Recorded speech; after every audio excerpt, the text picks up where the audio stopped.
Hæ, gaman að sjá þig. Sömuleiðis. Hvað segirðu? Gott. Velkomin. Það er hægt að fá kaffi og vatn og svona. Áður við byrjum. Ég ætla að setja fremst. Já, sorry.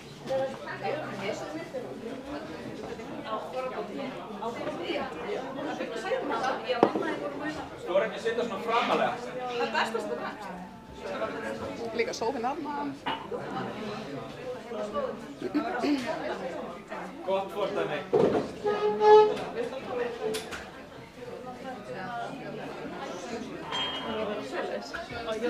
er bara þannig. Ég segi bara það. Já, er eitthvað mækreik framtíðin að tala Já, þetta hátt? nei, hann er hér. Hann er fyrir streymið, Já. en við tölum bara hátt hér, við bara slökkum á músíkinni og kannski músíkin.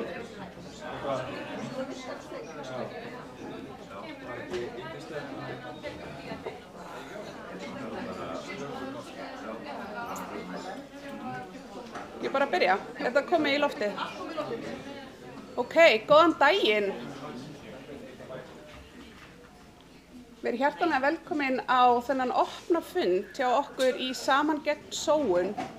Bæði þeir sem eru með okkur hérna á Hvolsvelli og líka þeir sem eru að fylgjast með í streymi.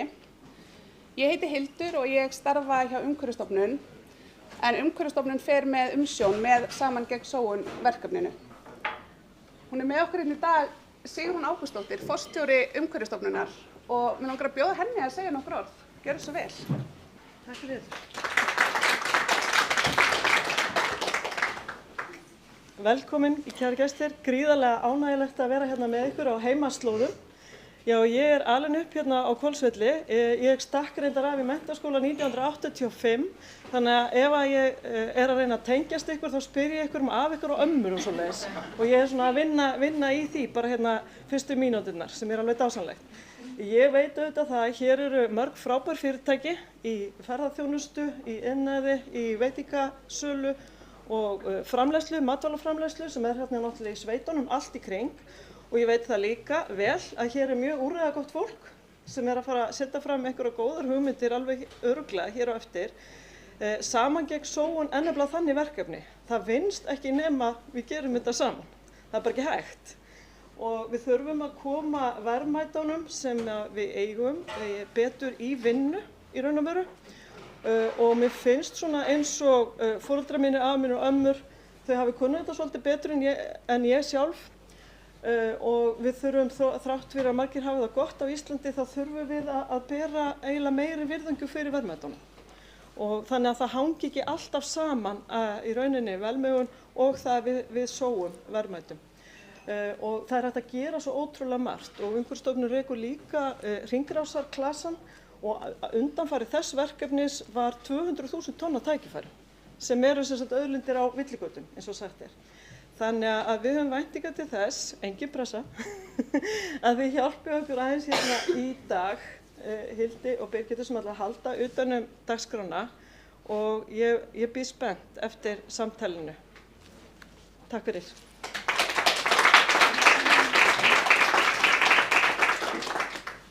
Já, takk fyrir þetta Sigrún. Fyrir ykkur sem ekki vitið, þá er Saman gegn sóun úrgangsforvarnarstefna stjórnvalda og við munum koma aðeins betur inn á þá eftir, en við höfum semst verið á ferð landið síðustu mánuði í tengslum við vinnu að endurskoðun stefnunar og þess vegna erum við hingað komin í dag til þess að eiga samtal með ykkur öllum og vonandi leggja grunn að nýju stefnunni.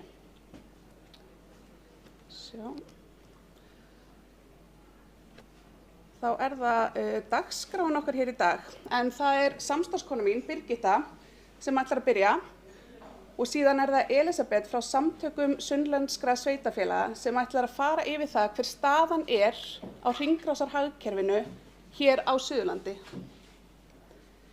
Í framhaldi af því fáum við innblástur frá aðilum á svæðinu, en það eru Ævar frá Flúðasveppum og Hildur hérna á Midgard sem ætla aðeins að segja okkur frá því hvað þau eru að fást við.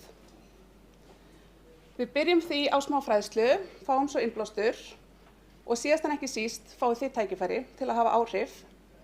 En þegar öllum erindum lokið, þá hættum við, slökkvum við á streyminu og samtalið fer bara fram hérna í þessum hópi. Það er þó ennþá hægt að hafa áhrif fyrir ykkur sem heimasitjið og þið getið sendt okkur póst og við viljum gjarnan heyra frá ykkur og það er bara samangegnsóun@samangegnsóun.is.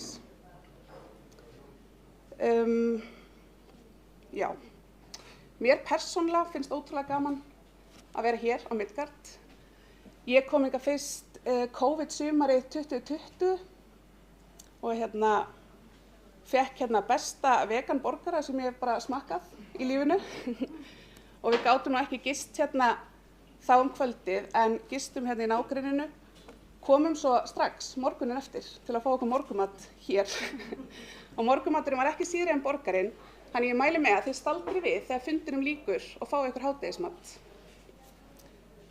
En þá er ekki eftir neina að bíða og ég kynni samstarfskonu mína Birgittu Steingrímsdóttur til leiks. Gjörðu svo vel, Birgitta.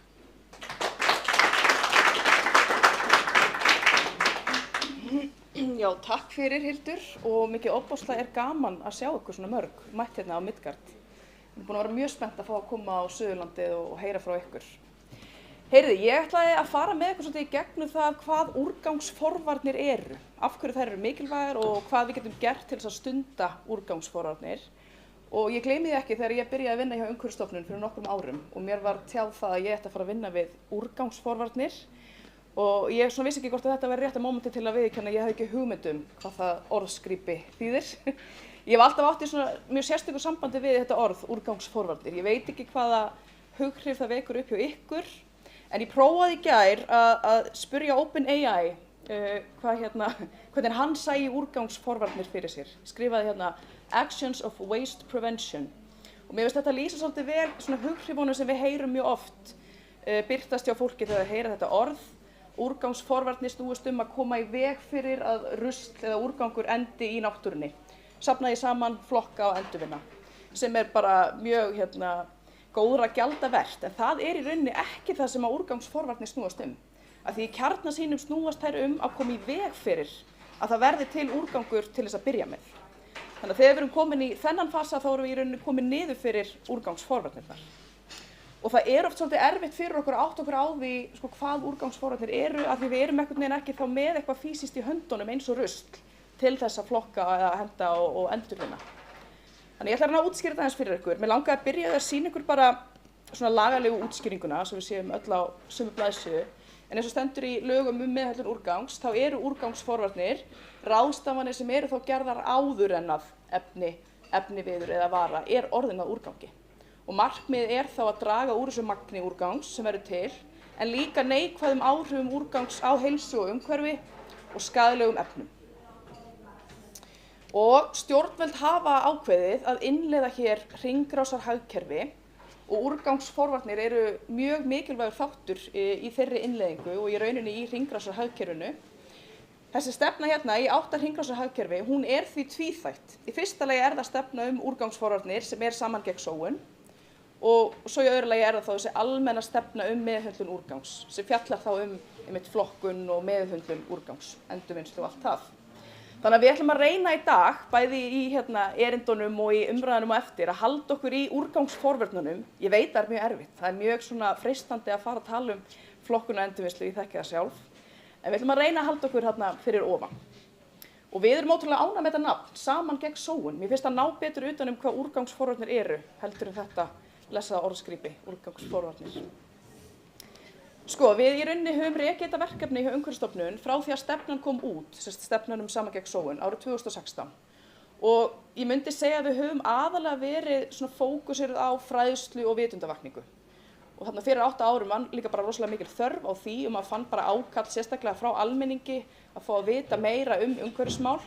Þannig að við höfum rosalega mikið verið að fara bara beint inn í stofnanir, fyrirtæki, skóla, vera með fyrirlestra eins og hérna í dag, við höfum haldið málþing, við höfum verið áberandi í fjölmiðlum, við höfum verið með alls konar auglýsingaherferðir.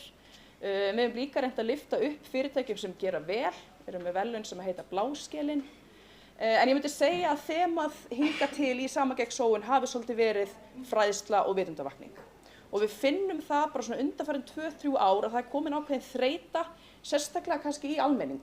bara ok, við vitum alveg að það er vandamál og það er fullt sem að við getum gert, en er ekki komin tími til þess að fyrirtækin stígi ennþá sterkari inn og hjálpi okkur neytendum að gera betur og hafi líka áhrif bara í sínum rekstri. Þannig að þegar að ráðherra ákvað í fyrra að nú skyldi endurskoða þessa stefnu, að það langar okkur að reyna að vera einmitt meira svona fókuseraðri á atvinnulífið, fá þau með okkur og ná fram einhverjum svona robust aðgerðum sem að hjálpa fyrirtækjum að gera betur.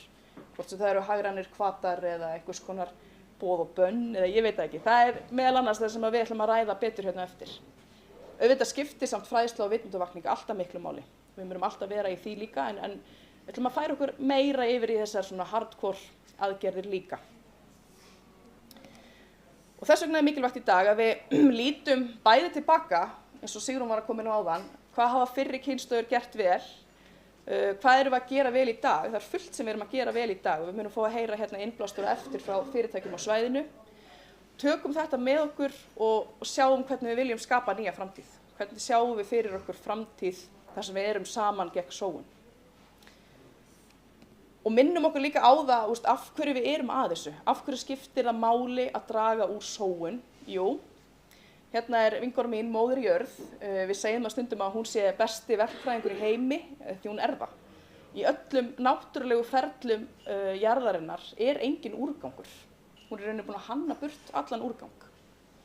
Og ef við ætlum að lifa á þessari jörð og lifa í velsæld til framtíðar, þá þurfum við náttúrulega að hafa okkur eins og móðir jörð. Við þurfum að ná þessari hringrás, því að annars bara klárast auðlindirnar. Það er ekki endalaust til. Við búum hérna í lokuðu kerfi. Þannig við þurfum einhvern veginn að finna leiðir til þess að lifa góðu lífi til framtíðar án þess að ganga á auðlindir jarðarinnar. Þess vegna erum við að þessu. Og það má nú bara segja það að flest hagkerfi heimsins séu föst í þessum línulega fasa, sem við sjáum hérna til vinstri. Í línulega hagkerfi þá tökum við auðlindir, búum til hluti úr þeim, seljum neytendum þessar hluti og þeir svo losa sig við. Þannig að það í rauninni minnkar alltaf auðlindamegin og stækkar ruslahaugsmegin. Voðalega lítil hringrás í gangi og þetta er bara staðreyndin eins og hún lítur út í dag því miður. Einhver hagkerfi geta kannski flokkast sem einhvers konar endurvinnsluhagkerfi, ég veit ekki hvort að íslenskt hagkerfi flokkast þar undir, við erum náttúrulega farin að standa okkur mjög vel í endurvinnslunni. Það er ekki nóg. Hringrásarhagkerfi snýst ekki bara að við endurvinnum okkar úrgang, heldur að við finnum líka leiðir til þess að ganga minna á nýjar auðlindir. Það er eiginlega það mikilvægasta sem við þurfum að gera. Og ná þannig einhvern veginn að viðhalda auðlindunum eins lengi og mögulegt er inn í hagkerfinu. Eru þið með mér? Já. Ok, ég ætla að útskýra það eins betur. Fyrst langaði mig að sýna ykkur hérna, þið kannast kannski við þetta. Þetta er svokallaður úrgangspíramídi og hann sýnir í rauninni þá forgangsröðun sem við eigum að hafa í huga, sko hvort sem við erum bara heimili eða fyrirtæki eða sveitafélag, þegar við erum að hugsa meðhöndlun úrgangs eða meðhöndlun auðlinda. Fyrst og fremst eigum við að huga að þessum úrgangsforvörnum og þær eru hérna efstar uppi og fyrir ofan strik. Af því að þá erum við í rauninni ekki að búa til neitt úrgang. Við erum ekki komin í úrgangsfasan. Þegar við erum komið þangað, þá tekum við þessi undirbúningu fyrir endurnotkun, endurvinnsla, önnur endurnýting eins og brennsla til orkuendurnýtingar og förgun náttúrulega sísti kosturinn. Og þetta er sérst forgangsröðun með tilliti til umhverfisáhrifanna. Þannig að úrgangsforvarnir eru rosalega mikilvægar og þið veltið kannski fyrir ykkur hvað þýðir það? Hvað þýða úrgangsforvarnir? Og í grunninn eru það þessi þættir hérna sem þið sjáuð aftur fyrir ofan strik. Úrgangsforvarnir snúast kannski fyrst og fremst það að bæði við sem einstaklingar en líka fyrirtæki reyna að hugsa það hvar er einhver óþarfi að eiga sér stað. Erum við með einhver óþarfa einnota umbúðir? Er ég að kaupa mér inn einhvern óþarfa? Þannig að afþakka er í rauninni svona það efsta þarna sem að úrgangsforvarnir bjóða upp á. Að endurhugsa snýst í rauninni það að til dæmis fyrirtæki endurhugsi bara algjörlega sín viðskiptamódel. Í staðinn fyrir til dæmis að selja hluti er hægt að leigja hluti. Allt þetta og líka bara við sem neytendur og við endurhugsum okkar neyslu. Draga úr, er þetta að minnka umbúðamagn eða minnka eitthvað, ég veit ekki. Endurnotkun, við þekkjum þetta orðið vel á Íslandi, það hefur orðið mikið svona boom í þessum endursölumörkuðum, hvort sem það er með húsgögn eða fatnað eða annað. Viðgerðir eru auðvitað mjög mikilvægur hluti af úrgangsforvörnum, að við náum einhvern veginn að halda hlutunum okkar inn í kerfinu eins lengi mögulegt er með því að gera við. Og svo er endurframleiðsla svona frekar nýtt hugtak sem að kannski á sér aðallega stað í raftækjageiranum. Það snýst í rauninni það að þú ert kannski með síma sem með bilaða myndavél, tekur hann úr, setur nýja myndavél í og selur síman sem nýjan. Þetta er mjög algengt út í heimi og við erum örugglega að sjá meira af þessu. Svo kemur endurvinnslan, þarna fyrir neðan strik. Endurvinnslan er partur af hringrásarhagkerfinu, en hún er ekki partur af úrgangsforvörnum. Bara að hafa það á hreinu. Staðan á Íslandi, hún er í rauninni sú að við framleiðum ennþá allt of mikið magn af úrgangi. Hérna sjáum við í rauninni magnið af heimilis- og rekstrarúrgangi sem fellur til hjá okkur. Það vantar þarna inn úrgang frá mannvirkjagerð. Það er einfaldlega vegna þess að hann er svo svakalega mikill að hann skekkir í rauninni alla aðra mynd. Svo bróðparturinn af því er í rauninni bara svona óvirkur úrgangur frá niðurrifsúrgangur og svoleiðis. En það sem ég langaði eiginlega bara að sýna ykkur hérna á þessari mynd er í takt við það sem ég var að nefna áðan. Bróðurparturinn af úrgangi á Íslandi fellur til hjá fyrirtækjum. Þið sjáu hérna rekstrarúrgangur sem er svona sértækur úrgangur frá fyrirtækjum. Hann er hérna dökkasúlan. Heimilisúrgangur er þessi típisku úrgangur sem fellur til heima hjá okkur. Þið vitið plast og pappi og textíll og raftæki og allt þetta. En hann fellur líka til hjá fyrirtækjum. Það er líka til svona basic úrgangur hjá öllum fyrirtækjum. Þannig að fyrirtækin eiga líka góðan part af grænu súlunni. Þannig að þarna getum við náð langmestum áhrifum. Þó það skipti auðvitað líka máli hvað almenningur gerir heima hjá sér. Þannig að mér langaði bara svona að benda á það hér. Í Saman gegn sóun þá höfum við í rauninni hingað til fókusera svolítið vinnuna á ákveðin málaflokk í einu. Þetta voru svolítið þægilegt til að byrja með. Við fórum fyrst inn í matvælin, svo í plast, textíl og svo framvegis. Og svo voru hérna ákveðin flokkar sem voru svona alltumlykjandi allt tímabilið, sem við höfum reyndar því miður ekki náð að sinna nógu vel. Þetta hefur komið sér rosalega vel að einblína alla vinnu á svona ákveðin málaflokk, kafa ofan í hann og fara í alls konar svona herferðir og allt þetta. En við finnum það að við þurfum að breyta nálgun. Þetta dugar ekki lengur. Maður getur ekki verið að einblína okkur einn flokk og allt hitt bíður á meðan, skiljið. Það er bara, vandamálið er orðið það stórt að við þurfum einhverjar aðrar nálganir. Þannig að eftir samtöl okkar út allt land hérna á vordögum, að þá höfum við í rauninni séð svona ákveðin þemu sem er að koma fram í öllum samtölum. Og það er þetta sem við köllum aðferðir til þess að draga úr sóun. Þetta er þá svona samheiti yfir aðgerðir sem hafa komið upp. Og það er til dæmis að beita opinberum innkaupum, að bæta gögn, auka aðgengi að fjármagni, beita sköttum og ívilnunum, hagrænum hvötum. Svo er regluverkið, vitundarvakning og fræðsla, það kemur alltaf upp, eins og ég segi, það er alltaf mikilvægt. Ráðgjöf til fyrirtækja og vottanir og viðurkenningar. Og við munum fara svolítið betur í þetta í samtalinu hérna eftir. Bara til að útskýra eins fyrir ykkur hvað ég er að meina með þessum aðferðum. Þetta er í rauninni aðferðir sem við getum beitt til þess að ná fram sama markmiði. Þannig að ef við prófum að setja hérna inn, ef að markmiðið okkar er til dæmis það að draga úr plastpokanotkun, að þá getum við beitt þessum mismunandi aðferðum. Kannski mörgum í einu, jafnvel bara einhverju einn og einni. En við getum til dæmis fengið ríki og sveitarfélög til þess að hætta kaupum á plastpokum. Það væri hægt að safna betri gögnum plastpokanotkun eða notkun á öðrum pokum. Það væri hægt að auðvelda fyrirtækjum að fjárfesta í vöruþróun fyrir aðra valkosti heldur en plastpoka, beita þessum hagrænu hvötum, banna plastpoka eins og var nú gert, fara í vitundarvakningu og fræðslu það af hverju plast er skaðlegt og hvort það séu til skárri kostir, veita fyrirtækjum ráðgjöf regluverkið og allt þetta, og svo er hægt að lyfta upp því sem vel er gert. Þannig að þetta eru svona mismunandi leiðir til þess að ná fram sama markmiði. Og svo að lokum langaði mig bara að segja það, það eru einhverjir sem hugsa þá af hverju erum við að pæla í þessu og kannski sérstaklega með svona fyrirtækjavinkilinn. Fyrir utan að vera náttúrulega bara það eina rétta að gera, að fara vel með auðlindir jarðar, að þá höfum við aldrei séð Evrópusambandið hlaupa jafn hratt og þau eru að gera núna í umhverfismálunum. Það gjörsamlega dælist út regluverk og þið getur fylgst með því ef þið bara googlið European Green Deal, græni sáttmálinn, þar undir er eitthvað sem heitir Circular Economy Action Plan. Og við erum að sjá regluverk varðandi hvernig vörur eru hannaðar, hvernig fyrirtæki miðla upplýsingum til sína neytenda, réttin til viðgerða, það er bara ýmislegt í gangi. Þannig að þeir sem ætla ekki að vera með, þeir verða bara svolítið eftir á. Og svo sjáum við líka að það er mikið ákall frá neytendum til fyrirtækja. Síðasta umhverfiskönnun Gallup sýndi fram á að tæp 85% Íslendinga hafa breytt sinni hegðun undanfarið 5 ár til þess að vera í rauninni að draga úr sínum neikvæðu umhverfisáhrifum, en helmingur þeirra segist ekki geta gert meir af því það vanti aðra kosti frá fyrirtækjum. Þannig að það er ákall. Neytendur vilja hjálp frá fyrirtækjunum. Og svo hefur við líka séð greiningar á því, til dæmis hjá World Economic Forum, að það að færast úr þessu línulega hagkerfi yfir í hið hringræna, að það komi jafnvel til með að skapa fleiri störf og auka svona samkeppnishæfni hagkerfa.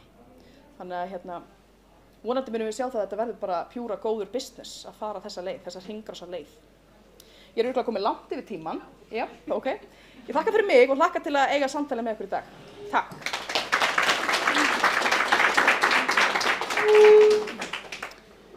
Já, kæra þakkir fyrir þetta, Birgitta.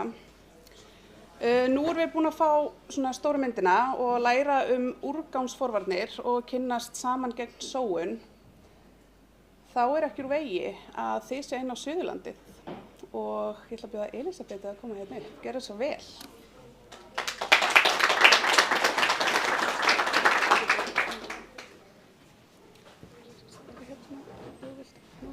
Já. Og svo hér bara svo. Færist það þá hérna? Nei, þú ert að gera það. Já. Niður á græn. Ok. Ok. Sæl öll. Ég heiti Elísabet Björney Lárusdóttir og ég gamall Hvolsvellingur líka. Ég yfirgaf svæðið 98. Þannig ég svona að leita afa, ömmur og foreldra líka, til að kannast við einhvern. En ég ætlaði að koma hérna. Ég vinn hjá Samtökum Sunnlenskra sveitarfélaga og ég ætlaði að koma og kynna aðeins fyrir ykkur hvað að vera á Suðurlandi. Og bara svona til að aðeins að byrja að á Suðurlandi erum við með 4 meginatvinnuvegi og það landbúnaður, ferðaþjónusta, sjávarútvegur og iðnaður. Og ég ætla að byrja að fjalla eitt fyrirtæki sem heitir Skinney Þinganes sem sjávarútvegsfyrirtæki í Höfn í Hornafirði.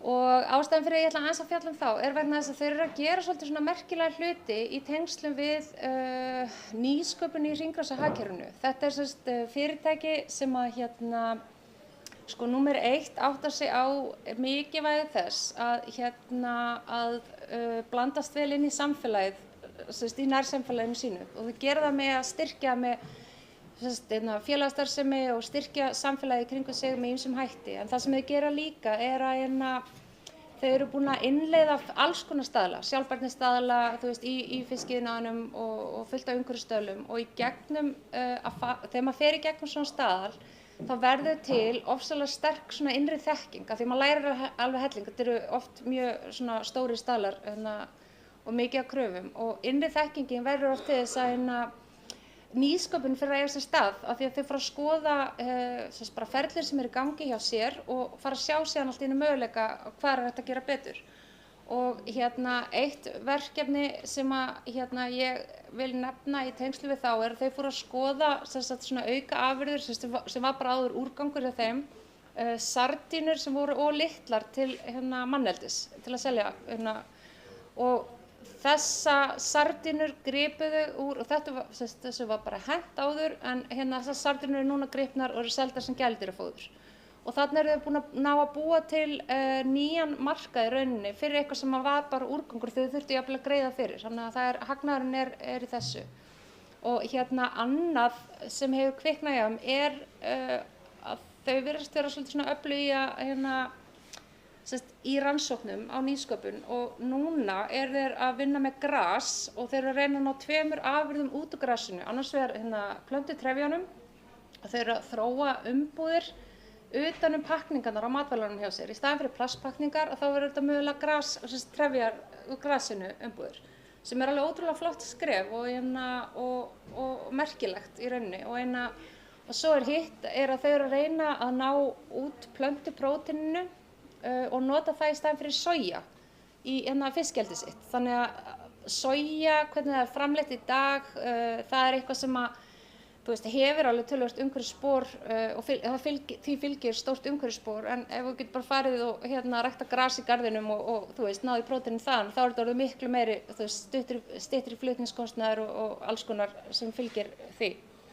Næsta fyrirtæki, náttúrulega maður kemur ekki á Hvolsvöll nema að tala um SS. SS búin að vera öflugur styrktaraðili í félagsstarfinu á Hvolsvelli, sérstaklega bara alveg, ég man eftir því hvernig þeir taka þátt í eins og með íþróttahreyfinguna og allt það.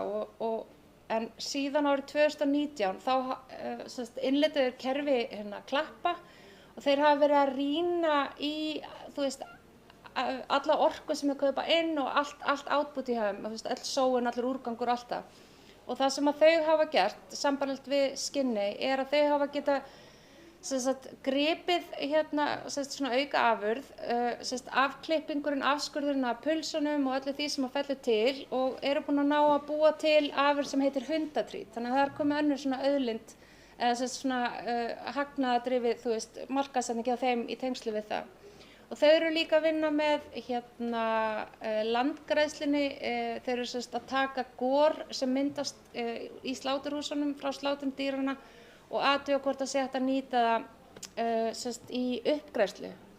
Þannig að það er bara skemmtilegt að segja frá því. Hérna víða Suðurland er ég viss en ég veit það samt ekki alveg, en ég veit allavega í Skeið og Gnúp eru starfrækt, það eru 2 búnaðarfélög sem eru þar. Þessi búnaðarfélög, þau fjárfesta í dýrum tækjum sem að bændur sem eru í þessum búnaðarfélögum geta fengið afnotað.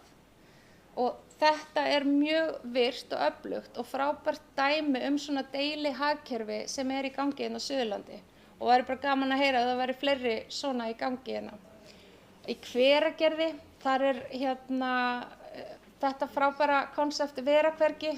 Þetta er svona kolaborts þú veist, svona fyrirbæri þar sem að fólk getur leigt sér bás og verið að selja þegar þetta er gömul föt sem eru ekki að nota lengur eða dót og svoleiðis.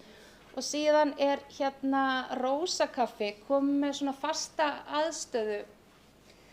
Rósakaffi er veitingahús og fyrirkomulagið hér er þannig að hérna í lok dagsins ef það verða matarafgangar þá pakka þeim upp í matapakka, koma þeir fyrir þarna, auglýsa vel á samfélagsmiðlunum, þannig að fólk getur farið þarna inn og náð sér í mat og þau halda utan um þetta er mjög snyrtilegt og þetta er vel haldið utan um þetta og kúltúrin er þannig að það eru önnur fyrirtæki og veitingarhús farin að taka þátt í þessu, þannig að hér er farin að vera svona öflug svona móttaka til að draga úr matarsóun á svæðinu og þetta finnst mér vera alveg brilljant og ætti, alls staðar sem eru veitingastæðir ef að sveitarfélag kannski getur komið til móts við hérna fyrirtækin og farið í eitthvað svona samvinnuverkefni hér með svona að þetta getur bara nýst held ég alls staðar.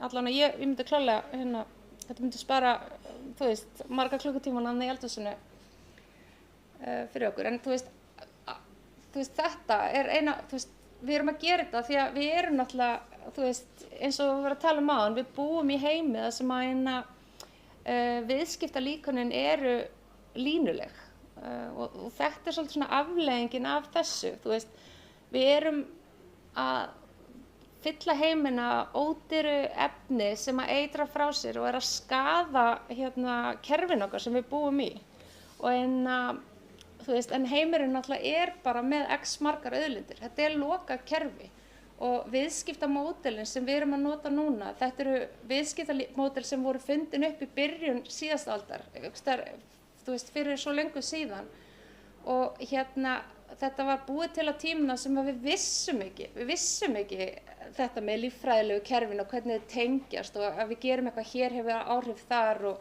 og hérna breytingar á loftslagi. Þú veist, þessar upplýsingar voru ekki til staðar þá og líka bara annað er að íbúar á jörðinni, við vorum svo miklu færri þá heldur við erum núna. Núna bara búum við á hnetti sem er að fyllast á fólki, við erum að, þú veist, að tala við, þú veist, nálgust 10 milljarðana bráðum og þá erum við farin að ganga svo, þú veist, ágengilega hart að auðlindunum okkar að við vitum ekki hvað gerist, en við vitum hins vegar að það er búið að skilgreina nýju vistvæn líffræðileg kerfi og við erum búin núna 2023 að yfirstíga 6 af þessum kerfum. Og það er bara með svona kerfi sem eru samtengt að ef við brjótum tenginguna þá getur það að fara að spíralast í einhverja átt sem við vitum ekki hvað er. En við vitum að stöðugleikinn er það sem við erum að reyna að keppast við að viðhalda. Þannig að það er svo mikið í húfi. Þessi leið að reyna að lágmarka kostnaðinn á inputinu, fá eins ódýrt hráefni við getum, hafa rekstrakostnaðinn í algjöru lágmarki sem þýðir yfirleitt bara léleg laun í rauninni, í allri framleiðslu, eins léleg og við komumst upp með og síðan að hámarka ágóðan, þú veist, sem gagnast bara einhverjum örfáum. Og þetta bara það sem virkilega að rústa þessum kerfum og það það sem að fara að breytast. Heimurinn að fara að breytast, þess að kom fram áðan. Evrópa, Alþjóða heilbrigðisstofnun, þessi stóru aðilar eru að breyta heiminum og eru að breyta honum hart. Og þannig að þetta verður, og þessar breytingar sem eru framundan, þær verða erfiðar. Og sérstaklega ef við horfum aðeins inn á Suðurlandi og skoðum hvers konar fyrirtæki eru með Suðurlandi. Við erum með fyrirtæki í landbúnaðinum, í ferðaþjónustunni, oft þetta lítil fjölskyldureknar einingar, bændagistingar og þannig. Og þessar stóru breytingar, þú veist, þær munu verða rosalega erfiðar fyrir þessa litlu aðila og sérstaklega ef að það beði fram á síðustu stundu, þangað til að við mögulega þurfum að fara í ykkur harðar, þú veist, ef að lagaumhverfi er búið að breytast þannig að það verði refsingar ef við fylgjum ekki, þá verður þetta svakalegt högg. Og við hjá SAS, við erum, okkar svona kannski sérþekking að rýna, allavega hjá mér sko, að rýna inn í rekstur sveitarfélagana. Og mér langar svolítið að setja ykkur inn í þetta samhengi til að, þú veist, hvernig við höfum verið að bregðast við þessu. Sveitarfélög á Íslandi eru, þú veist, 68 eitthvað svoleiðis, ég man ekki hvað eru mörg núna. Þau búa öll við sömu kröfur, lagalega kröfur. Lögbundin verkefni sveitarfélaga eru 78 talsins. Þannig að það er alveg sama hvort það sé Ásarhreppur með 1 stöðugildi eða Mýrdalur 1,5 stöðugildi eða Reykjavíkurborg eða Akureyri eða Árborg. Öll sveitarfélög bera sömu lagalegu skyldurnar. Þetta er bara rosalega erfitt fyrir litlu sveitarfélögin. Þau eru loftslagsáætlanir, þurfa að fylgja öllum þessu reglugerðum. Það þarf að vera skóli, það þarf að vera þetta allt saman. Og það sem við hjá SAS höfum verið að gera til að aðstoða sveitarfélög, þessi minni sveitarfélög sérstaklega, með að ná þessum áætlunum, er að búa til samráðsvettvang. Og við tengjum saman öll sveitarfélög þannig að ef eitthvað sveitarfélag verður ágengt í einhverjum málum, eins og til dæmis einhver innleiðir klappir, að þá er samskiptaboðleiðin svo snögg. Þannig að þú veist, einhver uppgötar einhver framvindaði á sér stað, einhver innleiðir nýtt flokkunarkerfi eða býr til nýja, þú veist, endurvinnslustöð eða hvað sem það þá vita það allir strax. Og þannig virkar góð nýsköpun. Við tökum landamærin í burtu, við tökum hömlunar í burtu og þannig höfum við verið að vinna með að hjálpa sveitarfélögunum. Og sjáum við bara, þú veist, hvar tækifærin liggja og þau liggja í því að tala saman.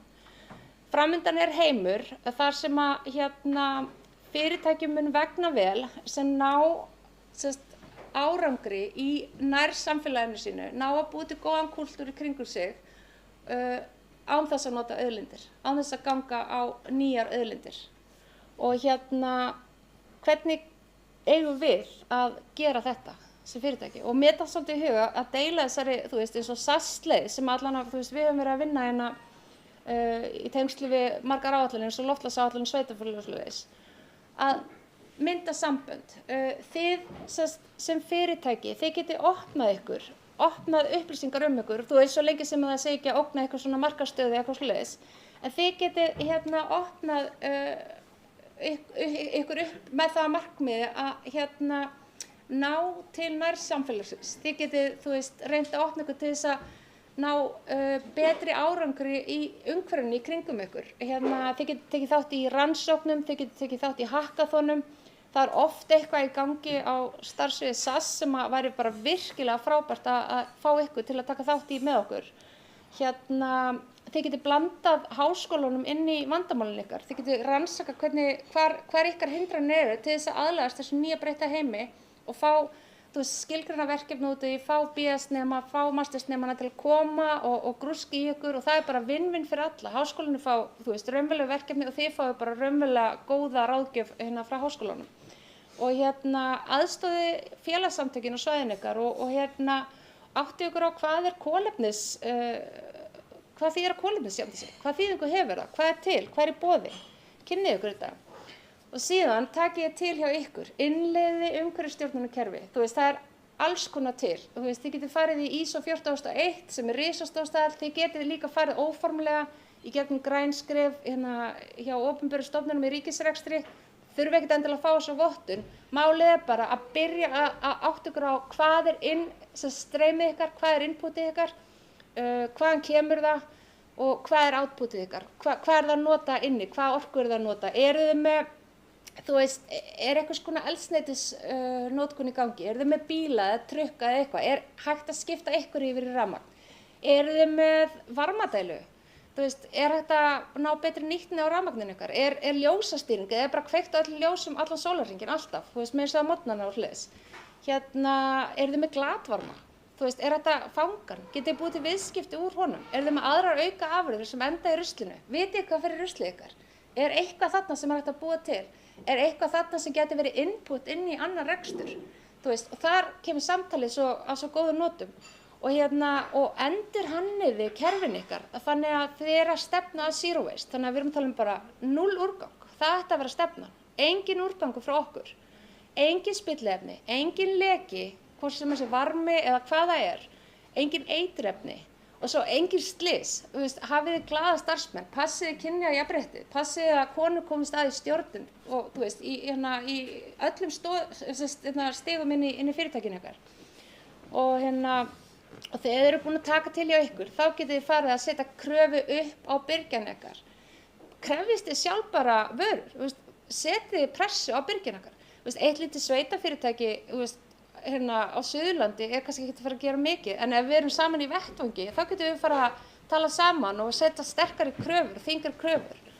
Skiljið þið hvaðan varan ykkar kemur? Er varan ykkar byggð á barnafrælkun? Vitið þið hvaðan hlutirnir koma sem þið kaupið? Þið að kaupa alltaf ódýrasta? Lærið inn á hvað þýðir að skoða hluta frá fæðingu, frá vöggu til dauða. Og notið þið þetta í ákvörðun ykkar. Þið getið til dæmis, sem dæmi getið fengið aðilann sem sér innkaupin ykkar að þið getið sett á press, bara sem dæmi til að búa til eitthvað leikur þessu, þá getið þið látið þann aðila skila skýrslu til stjórnar hver mánaðamót til dæmis, eða til framkvæmdastjóra, eða bara hafa starfsmannafund. Það sem þessi innkaupaðili þarf að útskýra hvaðan allir hlutinni komu sem við keyptum inn, öll aðföngin. Og þegar ef að góð aðföng finnast, fagniði því og gerir rosalega mikið út í því, þannig að kemur þessi kúltúr að við erum að fagna sjálfbærni, góðu umhverfis, fair trade og öllu því. Bara svona rétt til að ljúka við á Suðurlandi erum með í gildi heildarstefnu í byggðamálum sem byggir á sjálfbærri þróun í byggðaþróun. Og öll sveitarfélög á Suðurlandi, 15, þau eiga þetta og eru búin að samþykkja þessa stefnu. Og við byggjum á umhverfis, samfélagi og svo atvinnu og nýsköpun og þar komið þið inn. Og núna framöndan erum við að fara að uppfæra þessa áætlun og aðkoma alla hagaðila, íbúa, fyrirtækja, stofnana, allra á svæðinu skiptir sköpun. Því hér hafið þið kost á að koma og hafa áhrif á hvernig stefnan okkar er á Suðurlandi. Þannig ég hvet ykkur til að fylgjast með. Þetta verður auglýst í sumar og í haust hvenær samræða muni eiga sér stað. Og já, og bara með þessu þá ætlum ég bara að þakka fyrir mig. Hvet ykkur til að teygja ykkur til okkar hjá SAS. Við viljum hjálpa. Að ég, Guðrún Ástdís, Þórður, ykkar byggða Stefán og við erum öll fyrir ykkur. Takk fyrir.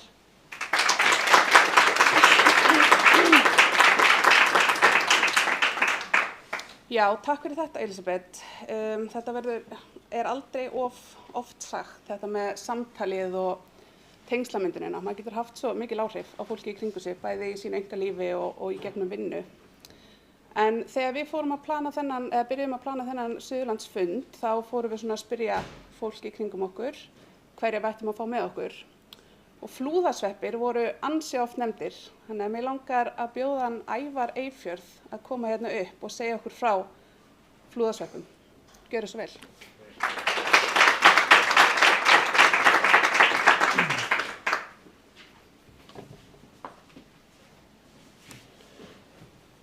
Skiptir hérna, já, og þú vilt fá þetta, þá verður að gera svona. Góðan daginn. Gaman að sjá okkur öll og ég vil þakka kærlega Umhverfisstofnun og Saman gegn sóum fyrir að bjóða mér hingað í dag. leyfa mér að tala aðeins okkur og hvað við erum að gera í flúðasveppum varðandi svona, já, sóunarmál og fleira. En svona kannski að mér hérna, ég vissi ekki hvað sviðið væri stórt, þannig ég vildi allir segja mig. Og svolítið gaman að því að Magnús Hlynur hérna núna, þetta einmitt skjáskot úr viðtali sem hann tók við mig. Ég held að hann var nýbúinn að spyrja mig hvort ég væri algjör sveppur þarna. En ég heiti sem sagt Ævar Eyfjörð Sigurðsson og bústjóri flúðasveppa og ég raunir sé framleiðsluna frá Haga og í Maga. Og svona, ég ætla ekki að fara neitt lengra með það, þannig að ég geta hægt að horfa á mig þarna. En svona, já, þetta er allt í rugli hérna hjá mér. En það sem mér langar svona útgangspunktur mínu orði hérna áður ég fer yfir að tala flúðasveppi almennt, að það er svona umbúðir og sóunarmál. Það er að segja matvæla, sóun og umbúðir sem náttúrulega að fólk tala mikið plastnotkun og annað. En svona áður ég fer í það, þá ætla ég svona aðeins að tala flúðasveppi. Flúðasveppir eru sveppafyrirtæki eins og þið vitið, var stofnað 1984 og við framleiddum 500 kíló á viku á þeim tíma og það var bara svona íslenski sveppamarkaðurinn eins og hann lagði sig. Og núna 40 árum seinna, þannig að það er afmælis ár í ár, erum við að framleiða alltaf 12 tonn á viku af sveppum. Og við erum að framleiða sveppi fyrir 70% íslensk markaðs. Og við erum 30 starfsmenn allt árið, þannig að þetta er hérna svona ekki árstíðabundin starfsemi. Við erum að reyna að framleiða sveppi jafnt út allt árið. En til þess að framleiða sveppi, þá þurfum við hráefni og við, sjá hérna, texta hérna í sjölu.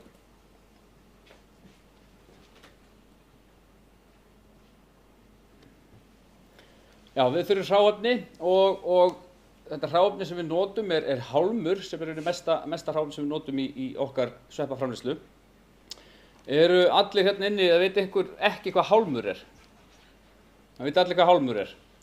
Já, fyrir þá sem vita ekki, þannig að þessum þor ekki rétt upp hend, að þá er hálmurinn afgangsafurð í kornframleiðslu og hveitiframleiðslu.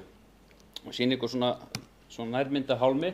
Þetta er stráin sem kemur úr kornframleiðslu og hveitiframleiðslu. Svo erum við einnig á myndinni sem var áður, erum við sýni akur af strandri sem við varum að rækta í 150 hekturum í Hvítarholti. Og þennan hálm tökum við og bleytum og við notum gríðarlega mikið vatn í okkar framleiðslu og við erum að búa til hverju viku 70 tonn af þessum rótmassa úr þessum hálmi.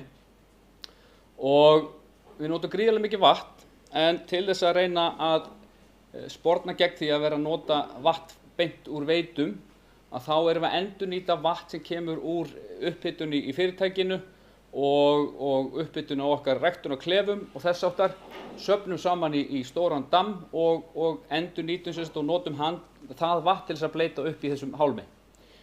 Og þegar við erum búin að bleyta upp í honum og þá við náum ekki að setja kannski allt vatn inn í rótmassan, það leikur alltaf eitthvað í burtu og það fer í annan haug hjá okkur og við endurnýtum það vatn aftur. Þannig við reynum að passa upp að það fari ekkert vatn frá okkur ónýtt.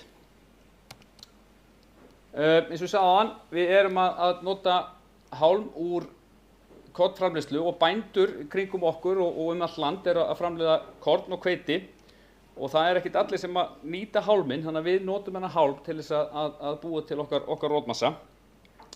Og svo einnig, þeir bændur sem nýta hálminn, oft nota þeir þessi hálmstrá sem undirburð undir skepnur og við notum hann einnig, þannig að við erum að taka hálm frá hrossabændum og kúabændum sem er búið að nota og við notum hann í okkar framleiðslu, þannig að við moltum þann hálm.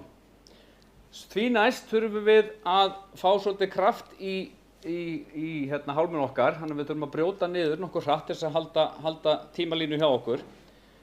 Þá notum við hænsnaskít og það við erum í samstarfi við Ásmundarstaði kjúklingabú og þeir eru svolítið að vandræðast með hvað þeir eru að gera við allan þennan hænsnaskít. En við erum að nota frá þeim alltaf 12 tonn á hverju einustu viku á hænsnaskít sem að þeir eru mjög glaðir með að geta losna við. En við blöndum hænsnaskítu saman við hálminn og þá úr því verður þessi rótmassi til. Við getum ímyndað ykkur vel lyktandi og svona. en hann brotnar niður hraðar í þessu ferli og jafnframt þá gerilsneiðist hann líka. Þannig að í þessu ferli þá verður svona ákveðin hreinsunar eldur í rótmassanum og þegar að hann gerilsneiðist þá getur loksins sáð sveppagrónu saman við. Hérna sjáum við þegar hann er orðin svona vel lyktandi. Þegar að við erum búin að sá sveppagrónu saman við loksins þá getum við farið með sveppin eða rótmassan í sveppaklefan okkar og farið að rækta úr rótmassanum. Og svona lítur sveppaklefin út. Við erum með rótmassa þarna í hillum og þarna erum við að rækta og tína sveppi í 6 vikur í hverjum klefa og þetta við erum að taka úr hverjum klefa svona cirka 12 tonna af sveppum. Og þegar við erum loksins búin að tína sveppina, þannig að þá er kannski spurningi hvað verður þá rótmassan. En við sem sagt endurnýtum svo aftur þennan rótmassa, það er að segja við hendum honum út úr klefunum hjá okkur og búum til stóra hrúgur bæði niður í Hvítárholti þar sem við ræktum okkar strandreyr og einnig á okkar svæði í flúðasveppum. Og við endurmoltum rótmassan yfir vetrartímann og í Hvítárholti þá erum við við erum einnig með landhelgisgæslufyrirtæki í forsæti, en þá erum við að nota rótmassa sem áburð, þannig lokum við hringnum á rótmassanum með þessu ferli. Einnig erum við að framleiða mold sem kallast flúðamold og í því er mómold úr Hvítárholti og þessi sveppamassi sem við blöndum saman. Þannig að það fer allur rótmassi hann nýtist á einhvern hátt, hvort sem það sé í áburð hjá okkur eða þá til neytenda í formi blómapottamoldar.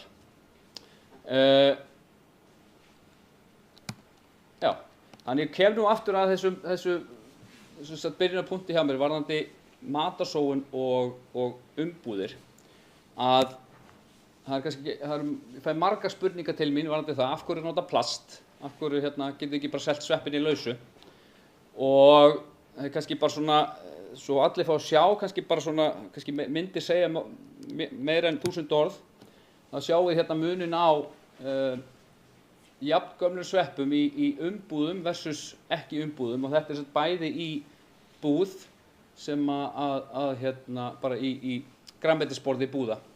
Þannig að þetta eru cirka 5 daga gamlir sveppir og sveppir eru nefnilega mjög viðkvæm vara og hún er mjög fljót að skemmast ef hún er ekki rétt meðhöndluð og það sem við gerum þegar við þurfum að kæla niður vöruna og við setjum þær í umbúðir og til þess að viðhalda ferskleikanum þá hjálpar þessi plastumbúður við að halda vörunni góðri. Og við erum mjög stolt af því að við erum að framleiða það bil 50 tonn í hverjum einasta mánuði og afföllin hjá okkur eru almennt í kringum kannski 3-4 kíló af sveppum. Þannig og með því að sjá til þess að varan sé vel geymd, vel pökkuð, náum við þessum árangri. Ég get bara staðfest að við myndum ekki ná þessum árangri ef við værum að setja allt í lausu, en ég er ekkert endilega talsmaður þess að það eigi ekki að gera það, en þess vegna líka langar mig einmitt að taka samtali við ykkur hérna eftir þetta. Við horfum á allar hugmyndir geymslum matværa og annað, en eins og staðan í dag þá eru sveppir best geymdir í þessum öskum. En við öskunar okkar eru 80% úr endur unnu plasti. Þannig að við erum að kaupa plast sem er þegar búið að notast. Þannig að við erum að reyna að minnka vistspor okkar varðandi plastnotkun eins og hægt er. Þannig að svo þegar neytandi er búinn að nota vöruna þá getur hann aftur endurnýtt þetta plast. Þannig að það er ekki ónýtt þótt að sé búið að endurvinna það, en það er hægt að áfram endurvinna plastið. Þannig að þetta er svona eins og segi, mér langar svona, þetta er svona okkar svona stærsta spurningamerki inn í framtíðina, það er þessi umbúðamál og samhliða þess að það er verið að tala reyna að minnka plastnotkun og annað sem að ég er almennt bara mjög sammála en það þarf líka það sem við erum fyrst og fremst að hugsa að það er matarsóunin sjálf að við þurfum ekki að vera að framleiða vöru til einskis. Þannig að það er svona minn útgangspunktur í þessu. Þannig að með þessu vil ég bara þakka fyrir mig.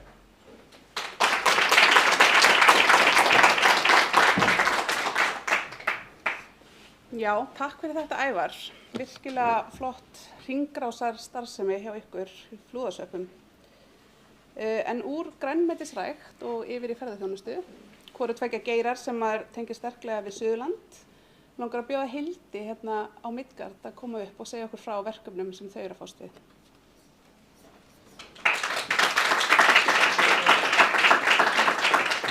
Gjör þú. Ég með svona aðstoðarmann með mér. Tæknitröllið. En já, ég heiti Hildur og ég að reka Midgard ásamt Adda og Björgu og Stebba. Og við erum búin að vera starfrækt síðan 2010 og þið sjáum myndir á glæranum mínum svona til að sýna ykkur aðeins. En við vorum, fyrst sinn þá vorum við að skipuleggja ferðir. Við vorum aðalega með ferðir upp á Eyjafjallajökul hérna fyrstu árin því það var náttúrulega nýbúið að gjósa og allir rosa spenntir að fara þangað. Svo fyrstu, 2014 þá fáum við ferðaskrifstofuleyfið og þá fyrir við að skipuleggja okkar eigin ferðir líka. Og þá svona stækkar þetta og við fyrir að ráða inn starfsfólk og erum með skrifstofu og svona sem ég ætla að sýna ykkur líka myndir af. En fyrirtæki er sem sagt, þetta við erum ferðaskipuleggjendur, þetta er ferðaskrifstofa, þetta er gistiheimili, veitingastaður og svona viðburðastaður í dag.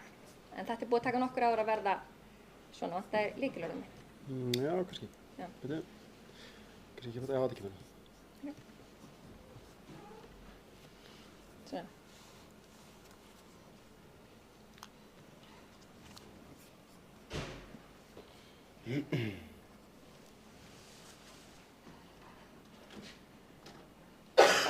Taram!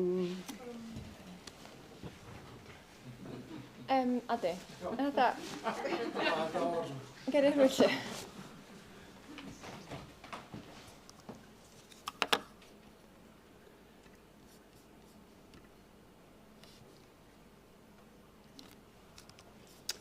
Mjög eðlilegt allt sem.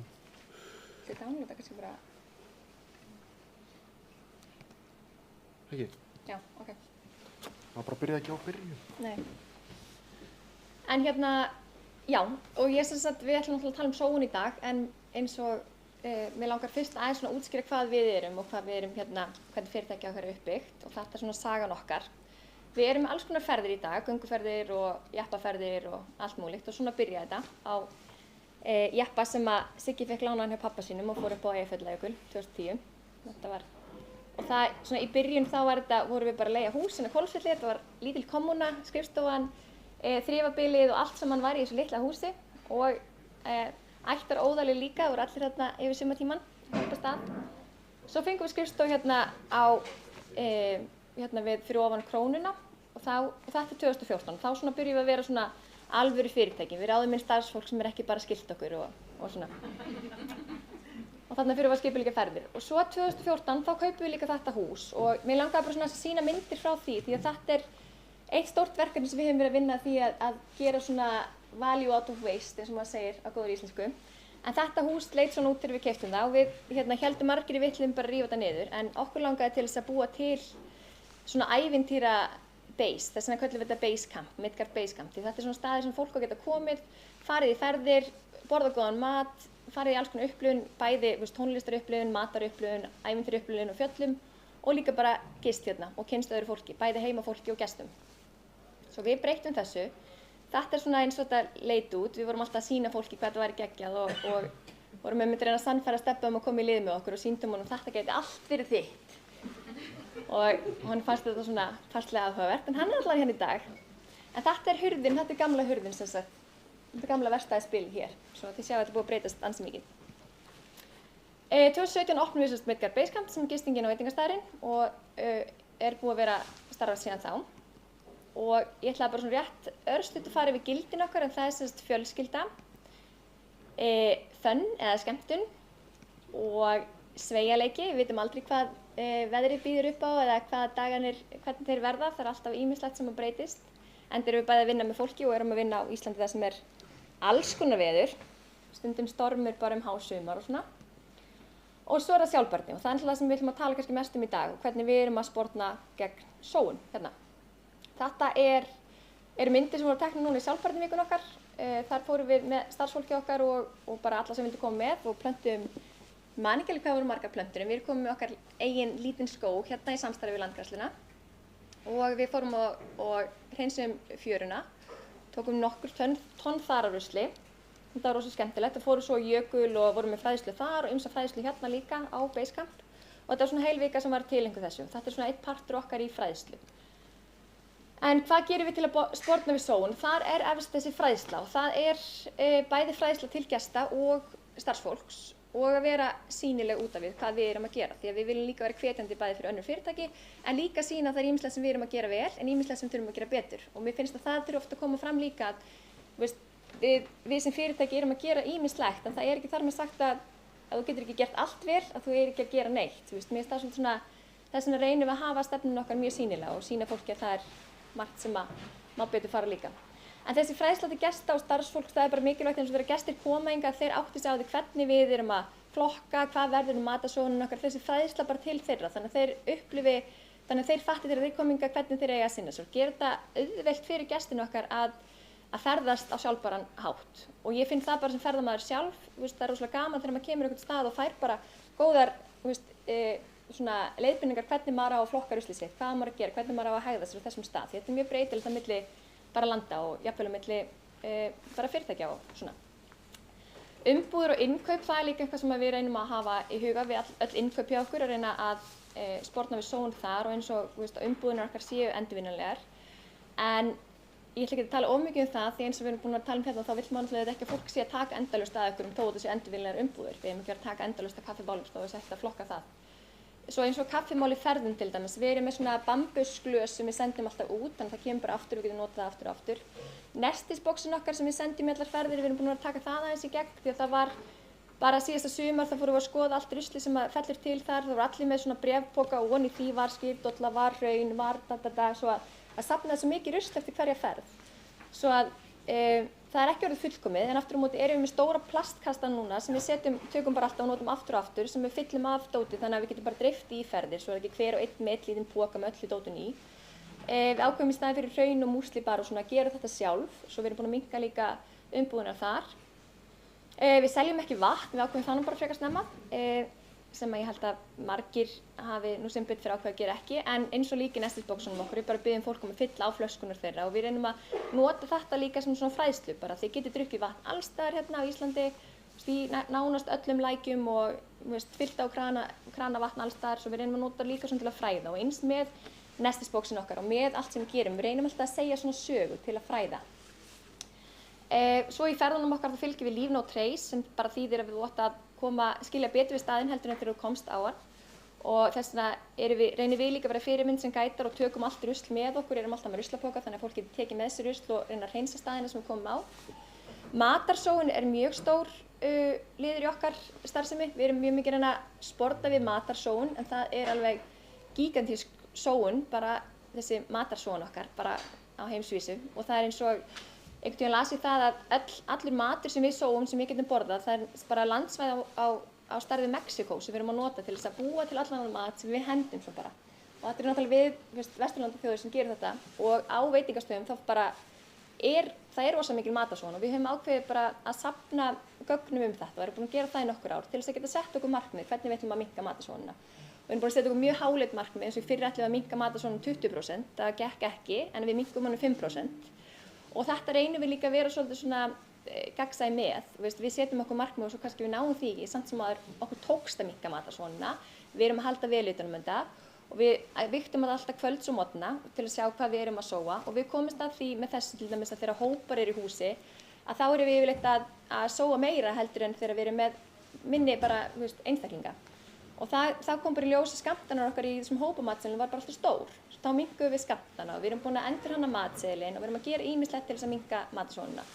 Og við erum líka að fræða gestina okkar þetta matarsóunarverkefni þannig að þau reynir líka eins og þau eru með hópa sem eru þá meira með kannski hlaðborð fyrir þau að þau hugsa þetta aðeins án þess að vera eitthvað að herðu, ekki setja svona mikið á diskinn. Þá erum við að reyna að gera þetta skemmtilegan hátt þannig að þau fatti bara taka það sem þú borðar og reyna að endurnýta allt sem við getum. Og þetta matarsóunarverkefni er enda líka svolítið skemmtilegt sem við erum að fara af stað núna með landgræðslunni. Við erum að nota svona bokashi-tunnur til þess að endurvinna hluta af matarsóuninni okkar og þá fer matarsóunin okkar þangað ofan í og þá fellur til svona vökvi sem er rosalega áverka gæðaglundur til að setja og græða upp landsvæði. Og við heyrðum í Landgræðslunni og þau ætla að merkja fyrir okkur svæði á leiðin upp í Landmannalaugar sem við getum dreift þessu glundri á. Og það svona verkefni sem okkur langaði til að geta notað ruslið í rauninni sem fellur til á veitingastaðnum og kennt í leið bæði starfsfólkinu og gestunum okkar og gert svona smá verkefni úr þessu, skemmtilegt verkefni og svo ætlum við að taka myndir af svo vinna þetta með Landgræðslunni, hversu vel þetta virkar. Og þá fara gestirnir í ferð, þeir geta tekið þetta með, þeir vita að þeir geta dreift þessu á og þetta er svona smá fræðsla í leiðinni, mjög skemmtilegt verkefni sem við erum að byrja á. Og já, svo útivistarmarkaður, við vorum með útivistarmarkaðinn í haust og vorum svona að reyna á því það er ýmislegt sem fellur til hérna bæði sem að annað við erum hægt að nota eða fólk hefur gleymt eða við eigum alltaf mikið af tjaldínum sem við getum ekki notað og við vorum að selja það útivistarmarkaði hérna í vetur sem að gekk mjög vel. Áskoranir, þær eru ýmsar og ég setti hana efst innblástur og ég var bara að hugsa það í gær, hvað er svona mín áskorun og það er þessi innblástur. Ég hef mjög mikið áhuga á þessu málaflokki, mér finnst það mjög skemmtilegt en stundum finnst mér vanta, stundum dettur maður í bara, þetta skiptir ekki máli, það skiptir ekkert máli hvað ég er að gera eða maður bara gleymir sér og það er svo mikilvægt að sækja fræðslu, sækja fundi eins og þetta, minna sig á hvað er að gerast, hvað getum við gert betur og bara áminning og líka að missa ekki móðinn því að ég held að það sé líka oft góð áminning fyrir fyrirtæki að þú ert alltaf að taka svolítið 2 skref áfram og kannski 1 aftur á bak og svo reynir aftur og þú þarft að halda áfram og þetta eru stutt skref en þetta skiptir allt máli. Svo innblástur myndi ég segja væri svona stór áskorun og starfsfólk líka, hvernig geturðu fengið starfsfólk með þér í lið, hvernig geturðu búið til svona innblástur hjá starfsfólkinu, hvernig geturðu fengið þau til þess að vera til í að taka þátt. Er ég að renna út af tíma? Nei. Og það er mikil áskorun og við höfum gert ýmislegt til þess að vinna með starfsfólkinu, hvernig við getum fengið þau með okkur í lið og það er bara þetta samtal og svona alls konar, þú þarft oft svona alls konar boðleiðir til að ná til fólks. Við erum kannski að pósta alls konar upplýsingum á okkar miðlum, svo er við að senda á eldhúsið, á þrifin, á þetta, heyra í öllum fyrir sig, svo erum við með starfsmannafundi og svo tók ég einhvern veginn fyrir 3 árum síðan þá vorum við innlega hvað heitir þetta? UNESCO, heimsmarkmiðin. Og þá var ég innlega það með starfsfólkinu. Við vorum með fund og fengum þau til að koma með hugmyndir, hvaða heimsmarkmið þau vildi innvinna á. Og ég hafði svona takmarkaða trú á því að þau myndi koma öll með einhverjar hugmyndir, því að ég hélt að þau hefði ekki öll mikið áhuga á þessu. Þau kom inn og voru öll með bara geggjaðar hugmyndir frá þrifunum, frá eldhúsinu, frá gætunum og það var fullt af svo skemmtilegum hugmyndum og þetta er svolítið góð leið til að nást í starfsfólk líka. Þau undirbúið sér komið inn og þau tilengja sér þessa hluti sjálf og það er ekkert þetta og við erum líka með eins og hjá okkur á borðunum hjá okkur er svona Ask us about our sustainability policy og það er líka gert til þess að virka starfsfólk að segja frá, það vill auðvitað ekki vera að segja eitthvað sem það er ekki að gera. En já, það er líka áskorun. Svo gestir auðvitað, ferðaþjónustan er ekki, þetta er ekki umhverfisvænn iðnaður, þú ert alltaf að ganga auðlitir og það finnst mér alveg vera svona dilemma hjá mér, þetta er ekki beint umhverfisvænt en aftur á móti þá erum við ekki fara að hætta að ferðast og við þurfum að gera það einhvern veginn auðvelt fyrir gesti að geta ferðast á eins umhverfisvænan hátt og hægt er og það er ýmislegt sem að gestir og við græðum á því að ferðast, við lærum margt nýtt og það er svo margt sem við getum, fræðsla er svo mikilvæg í þessu. Pakningar eru auðvitað líka áskorun, bara pakningar öllu sem við erum handinn, það er rosa mikið að rusli sem fellur til og sorphirða er líka áskorun, bara hvernig það er gert og hvernig við viljum hafa þetta og hvernig við viljum láta sækja ruslið og mér finnst eins og í sveitafélaginu hérna, ég sem einstaklingur þá er ég mjög þakklátt hvernig sorphirðarinn er hér, ég get flokkað svo margt heima hjá mér, plastpappír, lífrænt og það er rosa flott verkefni í gangi en á Strönd sem er með þetta Bokashi verkefni mitt og svona hringrásarhagkerfi.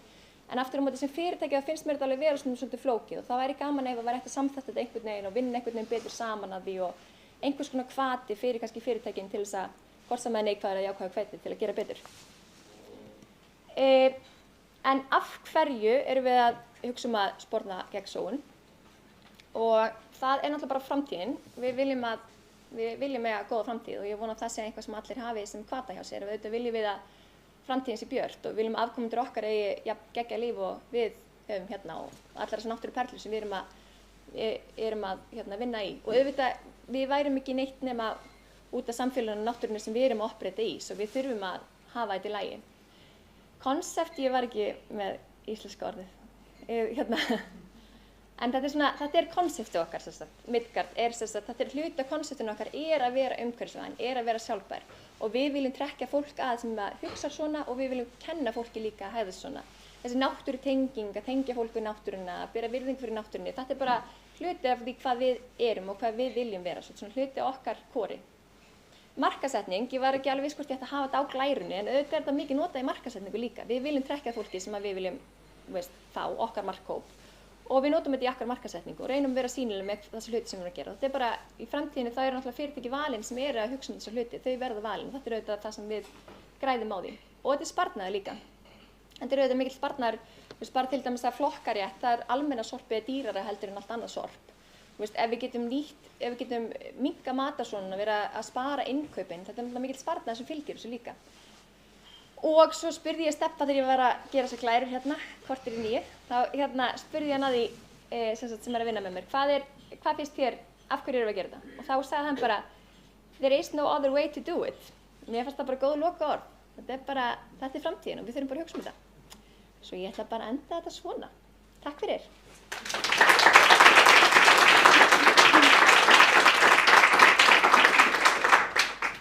Já, við vorum búin að bæta inn. Eða viltu skipta bara aftur yfir, kannski? Yes. Nei, það kom ekki.